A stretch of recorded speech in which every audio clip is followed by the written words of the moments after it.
মাঠে যারা আমরা আছি, আমার ডান দিকে বাঁ দিকে সামনে আর মঞ্চে সবাই একসাথে হাত মুষ্টি বন্ধ করে বলুন, ভারত মাতা কি, ভারত মাতা কি জয় শ্রীরাম, জয় শ্রীরাম, জয় শ্রীরাম।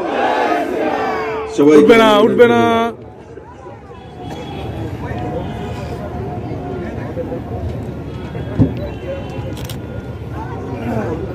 বন্ধুরা, এই আমডাঙ্গায় ব্যারাকপুরের এই ময়দানে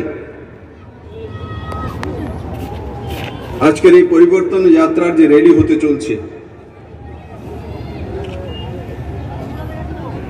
এই কার্যক্রমে সভাপতি তথা এই জেলার সম্মানীয় সভাপতি রবীন্দ্র ভট্টাচার্য মহোদয়, এই পরিবর্তন যাত্রার প্রভারী কল্যাণ চৌবে মহোদয়,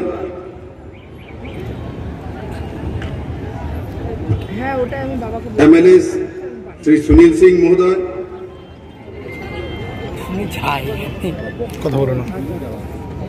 এখানে উপস্থিত প্রদেশ, জেলা এবং মন্ডল স্তরের সমস্ত নেতৃত্ববৃন্দ,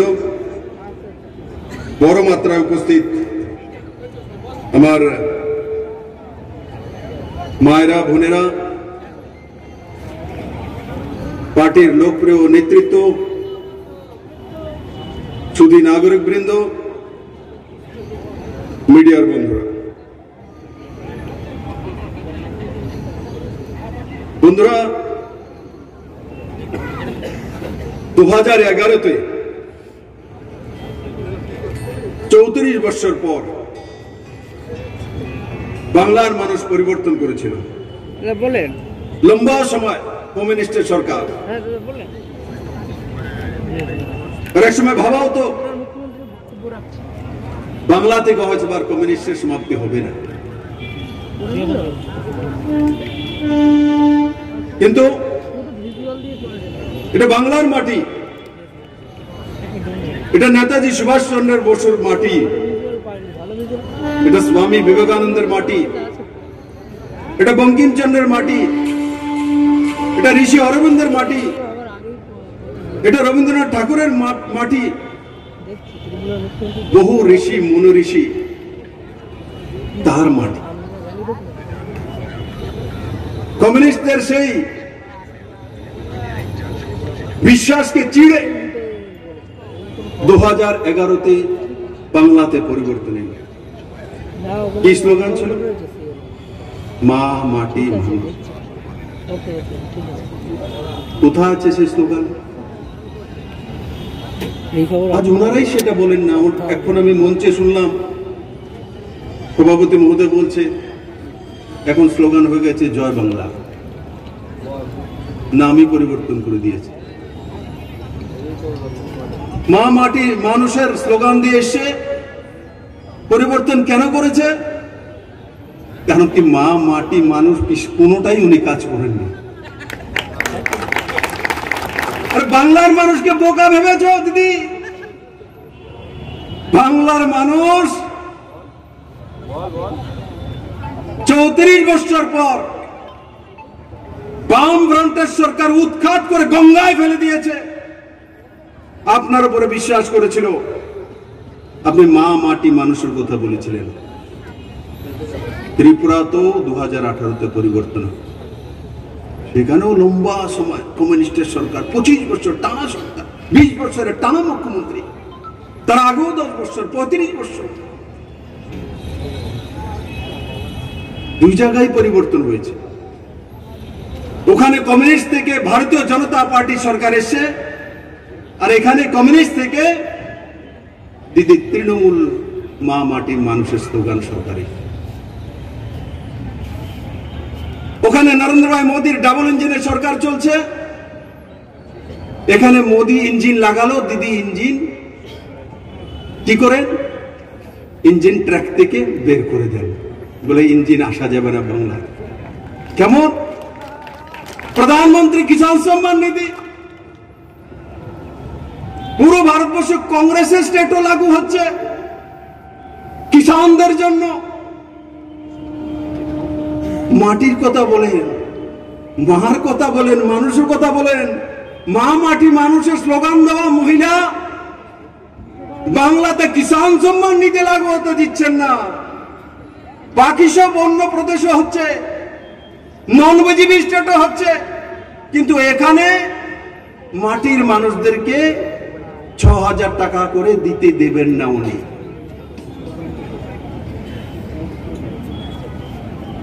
পুরো ভারতবর্ষে লাগু হয়েছে। ত্রিপুরা রাজ্যে ৩৭ লক্ষ মানুষ আছে, বাংলার একটা জেলার বরাবর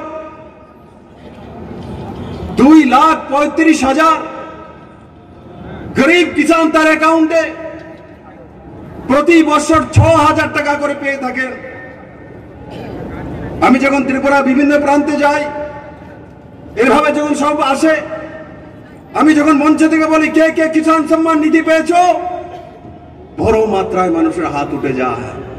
যখন জিজ্ঞাসা করি কমিশন দিয়েছো, বলে না স্যার, আগে দিতে হতো কমিউনিস্ট সরকার থাকার সময়, এখন আর দিতে হয় না, কারণ জনধন অ্যাকাউন্ট আছে। মোদি ৬,০০০ টাকা দিল্লি থেকে পাঠায়, ও সিধা তার অ্যাকাউন্টে চলে যায়, ট্রান্সপারেন্ট ব্যবস্থা। কিন্তু এখানে কিষানদের জন্য কিষাণ সম্মান নিধি দিদি লাগু করতে দেননি, কারণ কৃষকদের কাছে যদি পয়সা চলে আসে তো দিদির লাইনে কে হাঁটবে, কারণ দিদি তো কমিউনিস্টের বংশধর, তার একটা রূপ নিয়েছে বংশধর। তার সঙ্গে সঙ্গে দিদির আরেকটা ডিগ্রি আছে, ভাতিজো আছে আরেকটা, এটাও সঙ্গে রেখেছে, সব নিয়ে বেরিয়েছে। জল জীবন মিশন 2019 নরেন্দ্র মোদী দ্বিতীয়বার প্রধানমন্ত্রী হওয়ার পর পুরো দেশে 2024 মধ্যে প্রত্যেকটি পরিবারের কাছে মুক্ত জলের ব্যবস্থা করার জন্য এক স্কিম নিয়ে এসেছেন। কি? প্রত্যেকের ঘরে জল দিতে হবে। আরে 1947 সনে দেশ স্বাধীন হয়েছে, বড় বড় স্লোগান মেরেছে বহু প্রধানমন্ত্রী, বহু নেতা, বহু দল, কিন্তু কেউ ভারতবর্ষের প্রত্যেকের ঘরে জল পৌঁছানোর ব্যবস্থা করলো না। এতটা বছর দেশ স্বাধীন হয়ে গেল, জল পৌঁছানোর জন্য নরেন্দ্র ভাই মোদীকেই ব্যবস্থা করতে হচ্ছে। বাংলা তো সমতল ভূমি, ত্রিপুরা পাহাড়ি অঞ্চল রয়েছে। অটল জলধারা মিশন 2018-তে আমরা শুরু করেছি সরকারে আসার পর। জল জীবন মিশন 2019-এ মাননীয় প্রধানমন্ত্রী লাগু করেছে, কিন্তু ত্রিপুরা সরকার 2018 ডিসেম্বরে সিদ্ধান্ত করেছে ত্রিপুরার প্রত্যেকটি মানুষের ঘরে মুক্ত জল 2022 ডিসেম্বরের মধ্যে ভারতবর্ষের সবচেয়ে প্রথম স্টেট হবে যে প্রত্যেকের ঘরে জল পৌঁছে দেবে। দিদি, আপনার এখানে জল ঘরে পৌঁছে দেওয়ার কানেকশনের মাত্রা কত পার্সেন্টেজ? মাত্র 5.5%। না দিদি মাটি বোঝে না জল বোঝে, তার জন্য 5.5%। ত্রিপুরাতে কত? 22%। কোথা থেকে শুরু করেছিলাম? পুরনো সরকার করেনি, পুরনো সরকার তো দিদিরই কপি ছিল, ফটোকপি দিদি। দিদি কমিউনিস্টের অরিজিনাল রূপ, দিদি ফটোকপি। তার জন্য ত্রিপুরাতে যখন আমরা সরকার এসেছি তখন জলের কানেকশন যে বাড়ি বাড়ি ছিল মাত্র 3% ত্রিপুরাতে, দিদির এখানে 5.5%, কারণ দিদির একটু ডিগ্রি বেশি কমিউনিস্ট থেকে, সঙ্গে ভাতিজা আছে। ওখানের মুখ্যমন্ত্রীর সঙ্গে তো ভাতিজাও নেই, তো একটু নিচে রয়েছে 3%। 20 বছরের মুখ্যমন্ত্রী, 3% জলের কানেকশন মানুষের বাড়ি, এও পয়সা দিয়ে। আর মোদী সরকার আসার পর, ভারতীয় জনতা পার্টি সরকার আসার পর ত্রিপুরা সরকার স্কিম করেছে মুক্ত, কাউকে পয়সা দিতে হবে না, গ্রামে হোক শহরে হোক প্রত্যেকের বাড়িকে 2022 ডিসেম্বরের মধ্যে জল পৌঁছে দেওয়া হবে। ত্রিপুরাতে পাহাড়ি এরিয়া থাকার পরও আমরা 22% পৌঁছে গেছি। আর দিদি পুরো বাঙ্গাল সমতলভূমি রয়েছে, দিদি এখনো 5.5% আটকে রয়েছে। দিদির কাছে সময় কই? দিদির কাছে সময় তো নেই। দিদির কাছে সময় কিসের জন্য আছে? কাটমানি। ওইখান থেকে বলছে কাটমানি, সিন্ডিকেট মানি, ক্যাডার মানি, ভাতিজা মানি, কোল মানি, কত মানি, এত মানি দিদির কাছে। তারপর বলছে চাউল চোর। আসছি, আমি আসছি, আসছি আসছি আসছি আমি বাংলাকে বলছি, সব জানি, ধীরে ধীরে আসবো। ত্রিপুরাতে এই নতুন সরকার আসার পর, ভারতীয় জনতা পার্টি সরকার আসার পর ট্রান্সপারেন্ট সিস্টেম চালু করার জন্য 135টি সার্ভিস অনলাইন হয়ে গেছে। দিদি আপনার এখানে কটা হয়েছে? দিদি তো 20-এর কোটায় বসতে পারিনি এখনো। আমার মনে হয় 18 তো হয়নি এখনো। দিদির স্কিমগুলি ভোটারও হয়নি। ত্রিপুরাতে 135টি সার্ভিস অনলাইন হয়ে গেছে, ডিজিটাইজেশন হয়ে গেছে। ত্রিপুরাতে 35টি ডিপার্টমেন্ট অনলাইন হয়ে গেছে। ত্রিপুরাতে প্রতি 100 জনে 74 জন ইন্টারনেট ব্যবহার করে। বাংলাতে প্রতি 100 জনে 50 থেকে 52 জন ইন্টারনেট ব্যবহার করে। বাংলার মানুষ কি ইন্টারনেট ব্যবহার করতে চায় না? তার হচ্ছে না কেন? দিদির কানেকশনই যায় না। তার মধ্যে হয়তো বা কানেকশনে ভাবে এটা বেশি দিয়ে দিলে মোদি পৌঁছে যাবে, মোদিকে দেখবে, মোদির টুইট পড়বে তো আমাকে ছেড়ে দেবে, আমি যেটা বলবো এটা শুনবে না। তার জন্য ইন্টারনেটও পৌঁছতে পারছে না। ইপিডিএস সিস্টেম, চাল চুরিতে আসছি ভাই, এখন বলবো সবটা। ইপিডিএস সিস্টেম মানে রেশনিং সিস্টেমে অনলাইনের ব্যবস্থা। ত্রিপুরাতে ভারতীয় জনতা পার্টি সরকার আসার পর, এই পাহাড়ি এরিয়া হওয়ার পরও ইন্টারনেটের কানেক্টিভিটিতে প্রবলেম হয়। তারপর সারা ত্রিপুরাতে 100% ইপিডিএস সিস্টেম, রেশনিং, ট্রান্সপারেন্ট, ডিজিটাইজেশনের ব্যবস্থা ভারতীয় জনতা পার্টি সরকার করেছে। গরিবের কাছ থেকে কেউ একটি চাউলও নিতে পারবে না, এক বুন তেলও নিতে পারবে না। কারণ কি? ট্রান্সপারেন্ট সিস্টেম চালু করে দিয়েছে ত্রিপুরাতে। ভারতবর্ষের 3টি রাজ্যের মধ্যে ইপিডিএস সিস্টেম আছে, তার মধ্যে ত্রিপুরা অন্যতম। বন্ধুরা, দিদিরে কেন হয় না? কেন দিদিরে কেন? তার জন্য হয় না, যদি ইপিডিএস সিস্টেম লাগু করে দেয় ও ট্রান্সপারেন্ট হয়ে যায় সিস্টেম, তবে দিদি করোনার সময় যে মোদি চাউল দিয়েছিল সেই চাউল আর চুরি করতে পারবে না।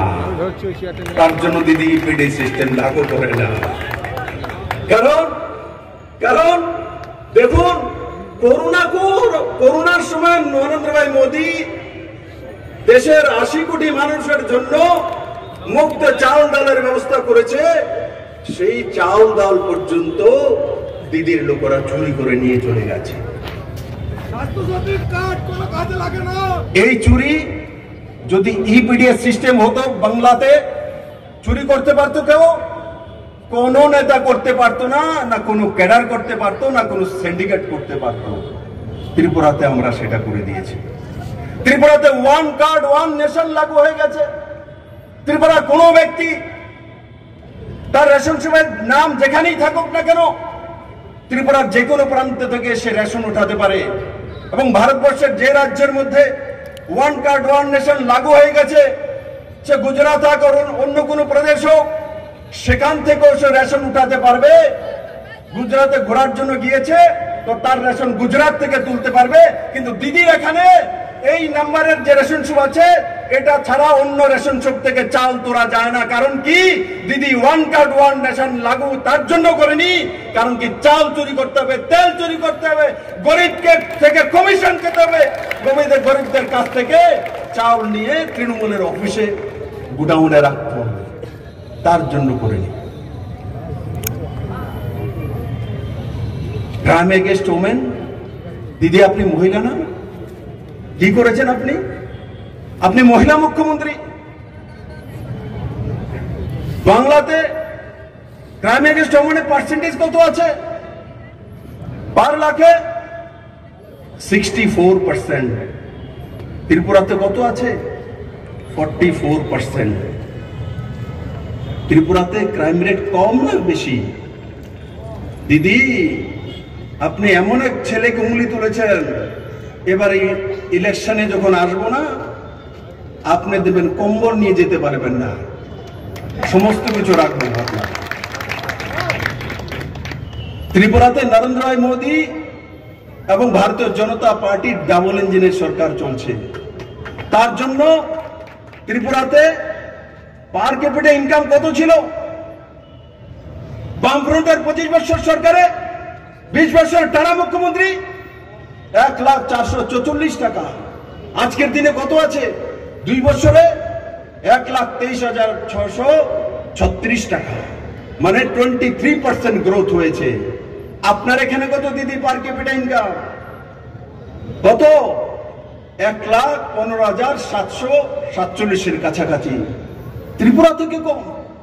আরে বাংলার কাছে কি নেই?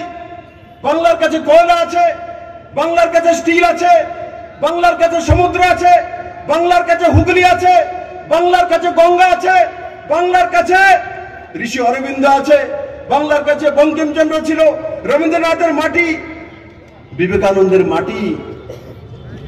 কি নেই বাংলার কাছে? হুগলির 2 ধারে শিল্প নগরী, বাংলার কাছে সমতল ভূমি, ধানের ক্ষেত, বাংলার কাছে এত নদী, বাংলার কাছে এত মহান মানুষ।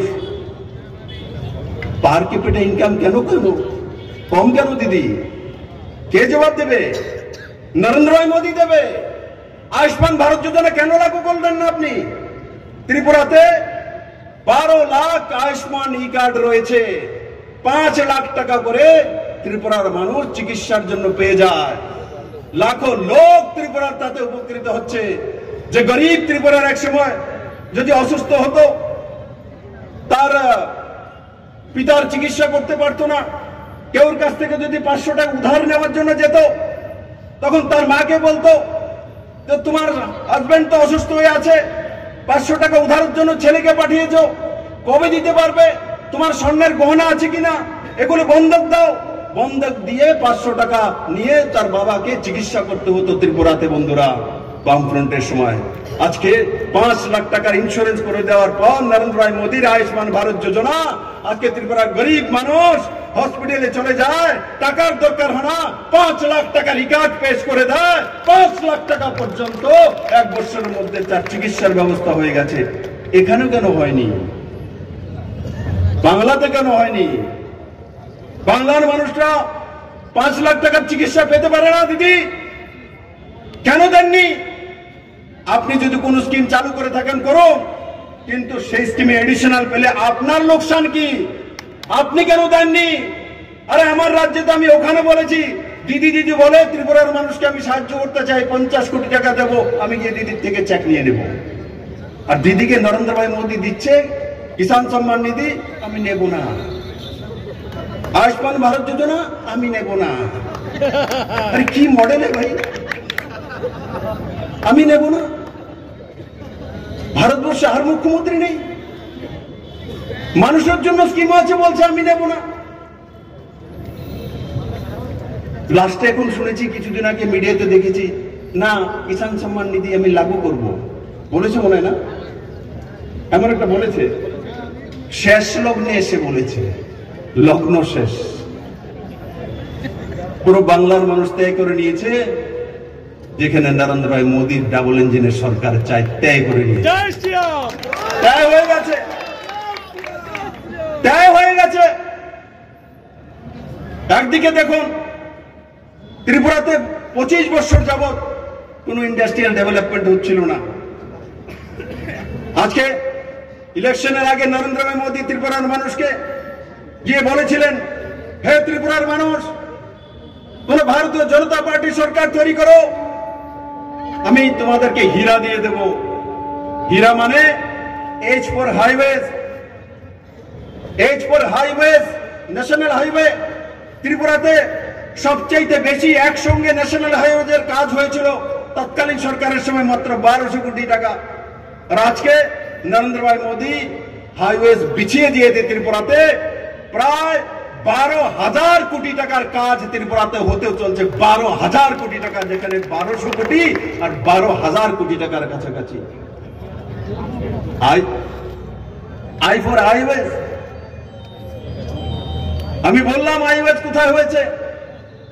135টা ডিপার্টমেন্ট, 135টা সার্ভিস অনলাইন হয়ে গেছে, 35টা ডিপার্টমেন্ট অনলাইন হয়ে গেছে, ইপিডিএস সিস্টেম লাগু হয়ে গেছে, ই স্ট্যাম্পিং শুরু হয়ে গেছে, ই চালান শুরু হয়ে গেছে, ই বাহন শুরু হয়ে গেছে। আর ত্রিপুরাতে যেখানে যাবেন সেখানে ইন্টারনেট অনলাইন হয়ে গেছে, মানে ভ্রষ্টাচার বন্ধ করে দেওয়া হয়েছে। হাইওয়েজ দেবেন বলেছেন, দিয়ে দিয়েছে। R4 রেলওয়ে, ত্রিপুরাতে 6টি এক্সপ্রেস ট্রেন, রাজধানী সহ কাউকে আন্দোলন করতে হয়নি। ডেমো ট্রেন কলকাতার জন্য সেটা নতুন বিষয় না, পুরনো বিষয়, কিন্তু ত্রিপুরা পাহাড়ি অঞ্চলে রাজধানী এক্সপ্রেস পৌঁছে যাওয়া, হামসফর এক্সপ্রেস পৌঁছে যাওয়া, ডেমো ট্রেন পৌঁছে দেওয়া বহু কঠিন ব্যাপার। কেউ কল্পনা করেনি, ত্রিপুরার মানুষের কোনোদিন স্বপ্নও দেখেনি যে ত্রিপুরাতে কোনোদিন রাজধানী এক্সপ্রেস দেখবে। বন্ধুরা, কোনোদিন কল্পনা করিনি। আমি ত্রিপুরার মানুষ, আমি জানি, স্বপ্নেও ভাবিনি আমরা ত্রিপুরাতে কোনোদিন রাজধানী এক্সপ্রেস আসতে পারে। বন্ধুরা, নরেন্দ্র ভাই মোদী সেই ব্যবস্থা করে দিয়েছেন। A4 এয়ারওয়েজ, ত্রিপুরার মানুষ কলকাতা হয়ে সব জায়গাতে যেতে হতো, ভায়া কলকাতা, ভায়া গুয়াহাটি। আজকে আপনারা হয়তোবা জানেন, ত্রিপুরাতে দিল্লি থেকে ডাইরেক্ট ফ্লাইট, দুটি ফ্লাইট, একটি নয়, দুটি ফ্লাইট, ডাইরেক্ট ফ্লাইট 2.5 ঘন্টার মধ্যে পৌঁছে যায়। নরেন্দ্র ভাই মোদী ত্রিপুরাকে সেই দিশাতে নিয়ে গেছেন। 18টি ফ্লাইট ত্রিপুরাতে নামে। গুয়াহাটির পর, আসামের পর সবচেয়ে বিজিয়েস্ট এয়ারপোর্ট আগরতলা এয়ারপোর্ট, এবং সেটা নতুন টার্মিনাল, ইন্টারন্যাশনাল এয়ারপোর্ট আগামী 2 মাসের মধ্যে চালু হয়ে যাবে। সেই দিশাতে নরেন্দ্র মোদী ত্রিপুরাতে নিয়ে গেছেন। হীরা তো দিয়েছেন মোদী 2 বছরের মধ্যে, 5 বছর লাগায়নি। মোদী যা বলেন তা করে দেখান। ত্রিপুরাতে 2 বছরের মধ্যে উনি হীরা দিয়ে দিয়েছেন, আর তারপর হীরা প্লাস দিয়েছেন। হীরার সঙ্গে ত্রিপুরাকে এক পালক জুড়ে দিয়েছে। বাংলাদেশ প্রধানমন্ত্রীর সঙ্গে এসওপি করে চিটাগাং বন্দরগাহ মাত্র 60 কিলোমিটার দূরে ত্রিপুরার বর্ডার থেকে, সেটা সেই ওয়াটারওয়েজের দরজা ত্রিপুরার জন্য নয়, পুরো নর্থ ইস্টের জন্য খুলে দেওয়া হয়েছে। ত্রিপুরা এখন পুরো নর্থ ইস্টের অন্নদাতা হয়ে যাচ্ছে। বন্ধু, হাজারো কোটি টাকার ইকোনমি ত্রিপুরাতে তৈরি হচ্ছে। Special economic zone, integrated checkpost, logistic hub, এই সবগুলো এক জায়গায় নরেন্দ্র ভাই মোদী ত্রিপুরাকে এক নতুন ত্রিপুরা ইন্ডাস্ট্রিয়াল গ্রোথ তৈরি করার জন্য দিয়েছে। আর প্রাইমারি সেক্টরে যখন সরকারের পুরনো সরকার ছিল বামফ্রন্টের, প্রাইমারি সেক্টর মানে কৃষি sector, agriculture sector, dairy sector, তার মধ্যে মাত্র 6.4% গ্রোথ ছিল। 2 বছর এই সরকার সেটাকে 13.7% নিয়ে গেছে। এভারেজ প্রাইমারি সেক্টরে এই পশ্চিমবঙ্গে 14% ক্রস করতে পারিনি, আমরা 22% উপরে চলে গেছি প্রাইমারি সেক্টরে। তো দিদি, আপনি কোথায় উপরে আছেন? কোন কাজটা করেছেন বাংলার জন্য? কাজ একটাই করেছেন, সিন্ডিকেট বানানো, বালু কেনার থেকে কমিশন খাওয়া, বুট বাদাম কেনার জন্য কমিশন খাওয়া, রেশনের চাউল চুরি করা, তারপরে ভাতিজারাজ তৈরি করা, নারী নির্যাতন করা, বিজেপির সাধারণ কার্যকর্তাদের নির্মমভাবে মারা। দিদি, ভারতীয় জনতা পার্টি, নরেন্দ্র ভাই মোদীর পার্টি, অমিত শাহর পার্টি, নড্ডাজির পার্টি, এই পার্টি ছাড়বে না। যেই কার্যকর্তাকে আপনার ক্যাডাররা মেরেছে তার বিশেষ সম্পূর্ণ সঠিকভাবে বিচার হবে, কাউকে ছাড়া হবে না। সে কুচবিহার হোক, সে দার্জিলিং হোক, 24 परगना হোক, ব্যারাকপুর হোক, শ্রীরামপুর হোক, পুরুলিয়া হোক, বাঁকুড়া হোক, যেখানে ভারতীয় জনতা পার্টির কার্যকর্তাদেরকে নির্মমভাবে অন্যায়ভাবে আপনারা মার্ডার করেছেন, সবকিছুর বিচার হবে বাংলার মাটিতে। এই ইলেকশনের রেজাল্ট আসার পর এক তো ছাড়া হবে না, প্রত্যেকের বিচার হবে। বাংলার মানুষ বিচার করতে জানে, বাংলার মানুষ স্বাভিমানী মানুষ। এটা স্বামী বিবেকানন্দের মাটি, এটা রবীন্দ্রনাথের মাটি, এটা নেতাজি সুভাষচন্দ্রের মাটি। দিদি আপনি ভুলে গেলেছেন বাংলা পুরো দেশকে রাস্তা দেখাতো, আপনার কারণে এখন বাংলা পিছিয়ে চলে গেছে। এই বাংলা পিছিয়ে থাকা নয়, নরেন্দ্র ভাই মোদী, শ্যামা প্রসাদ মুখার্জির এই ভূমি, আশুতোষ মুখার্জির বাংলার বাঘ, তার ছেলে শ্যামা প্রসাদ মুখার্জি ভারতীয় জনতা পার্টির ফাউন্ডার, তার মাটি বন্ধুরা, সেই মাটি বাংলার মাটি। আমি গর্ব করি এই মাটিতে এসে, যেই মাটিতে শ্যামা প্রসাদ মুখার্জির জন্ম হয়েছে। আমি ভারতীয় জনতা পার্টির এক ছোট কার্যকর্তা, আমি মাটিতে এসে পেরেছি। এই মাটিকে আমি সম্মান করি, বাংলার মানুষকে আমি সম্মান করি। আপনাদের ভাগ্য ভালো, আপনারা দুনিয়ার সবচেয়ে বড় পার্টি ভারতীয় জনতা পার্টি, সেই পার্টির যে ফাউন্ডার, তার মাটিতে আপনাদের জন্ম হয়েছে। আপনারা ভাগ্যবান। দেরি হয়েছে, কিন্তু বাংলা এবার জেগেছে। বাংলা এবার নরেন্দ্র ভাই মোদীকে সঠিকভাবে চিনে নিয়েছে। 2019-এর লোকসভা ইলেকশনে দিদি আপনি অনেক অনেক জাদু টোনা করেছেন, কোনো জাদু টোনা কাজ হয়নি। 18টা সিট ভারতীয় জনতা পার্টি নরেন্দ্র ভাই মোদীকে আশীর্বাদ দিয়ে পৌঁছে দিয়েছে। আর এবার দিদি ক সিট পাবেন আপনি, হিসাব আছে আপনার কাছে? ওইখান থেকে বলছে 0 বলে, ও বলছে 00, আমি আরেকটু বললে বলবে 000। বন্ধুরা, বাংলার মানুষ তৈরি হয়ে বসে আছে। আমি বলবো এই অঞ্চলের আমডাঙ্গার মানুষকে একটা হন, এক জায়গায় আসুন, জয় শ্রীরামের নামে, জয় শ্রীরামের নামে, জয় শ্রীরামের নামে এক জায়গাতে ভোটিং করুন, এক জায়গাতে ভোটিং করুন। ভারতীয় জনতা পার্টির যেই প্রার্থী হয় তাকে সমস্ত ভোট দিয়ে এই বিধানসভা থেকে বাংলার বিধানসভাতে পাঠান, বাংলার বিধানসভাতে পাঠান। বাংলার প্রত্যেকটি প্রান্ত তৈরি হয়ে বসে আছে, আপনাদেরও প্রতিনিধি বিধানসভাতে চাই। আমার ভারতীয় জনতা পার্টির মহিলা মোর্চা হোক, যুব মোর্চা হোক, বিভিন্ন মোর্চা হোক, মূল কমিটি হোক, আমি প্রত্যেকের কাছে নিবেদন করব, বন্ধুরা আমি জানি আপনারা পরিশ্রম করছেন, কিন্তু পরিশ্রম নয়, পরিশ্রমের সঙ্গে ধ্যান নিতে হবে, প্রতিজ্ঞা নিতে হবে যে যতদিন পর্যন্ত ভোট না হচ্ছে ততদিন পর্যন্ত আমাদের একটাই মন্ত্র, আমরা দিন রাত জেগে ভারতীয় জনতা পার্টি সংগঠন মানুষের কাছে যাব, ভোটিং করাবো, কাউন্টিং করাবো, ভারতীয় জনতা পার্টির বিধায়ককে এখান থেকে জিতিয়ে বাংলার বিধানসভাতে পাঠাবো।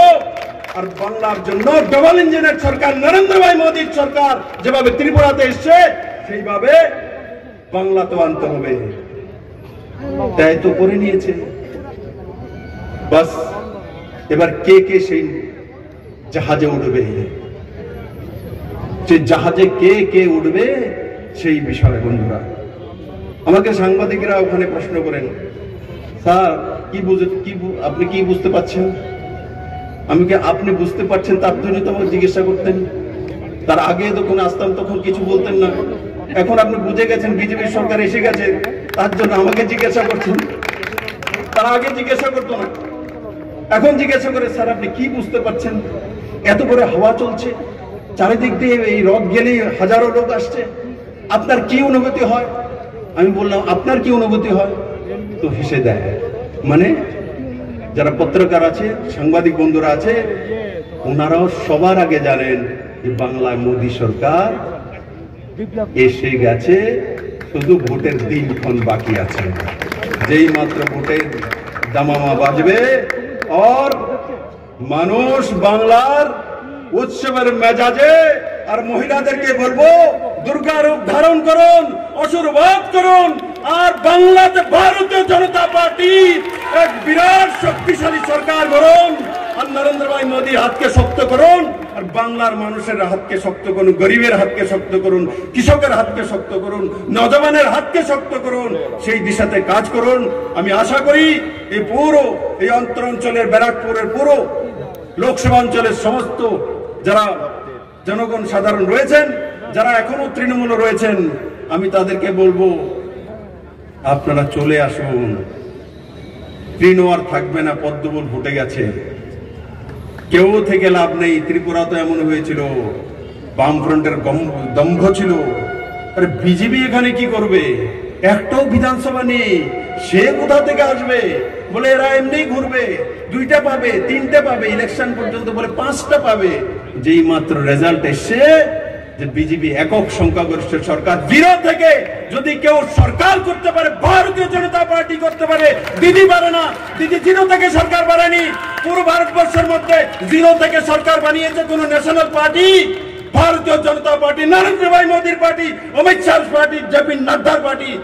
যে পার্টি দুনিয়ার সবচেয়ে বড় পার্টি, সেই পার্টি 0 থেকে সরকার বানাতে পারে এমন কারিগর ভারতীয় জনতা পার্টিতে আছে, দিদির কাছে নেই। দিদি 0 থেকে সরকার কোনোদিন বানাতে পারেনি, আর দিদির কাছে সেই ইতিহাস নেই। ইতিহাস যদি আছে, ভারতীয় জনতা পার্টির কাছে আছে। আমি তাই ভারতীয় জনতা পার্টির সমস্ত কার্যকর্তাদের বলবো, একসঙ্গে বলুন, ভারত মাতা কি, ভারত মাতা কি জয় সিয়ারাম, জয় শ্রীরাম, জয় সিয়ারাম, জয় সিয়ারাম। সবাইকে অনেক অনেক ধন্যবাদ।